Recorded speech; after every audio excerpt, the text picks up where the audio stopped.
నువ్వు ఎలాంటి పరిస్థితిలో ఉన్నావో నాకు తెలియదు, నీ హృదయం ఎన్ని ముక్కలైందో నాకు తెలియదు, ఎన్ని గాయాలతో నువ్వు ఇక్కడికి వచ్చావో తెలియదు, కానీ ఒకటి మాత్రము తెలుసు, నీకు నిరీక్షణ ఉంది.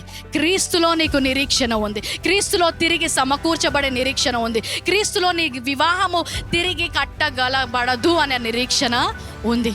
సంవత్సరాల నుంచి ప్రార్థన చేస్తున్నా, నా భార్య, నా భర్త, నా పిల్లలు మారట్లేదు, వ్యసనాలకు బానిస అయిపోయాడు, ఇంకా వారు మారరు. అలాంటి మాటలు చెప్తే మళ్ళీ తిరిగి చెప్పడానికి వచ్చాను, నిరీక్షణ కోల్పోవద్దు, నిరీక్షణ కోల్పోవద్దు.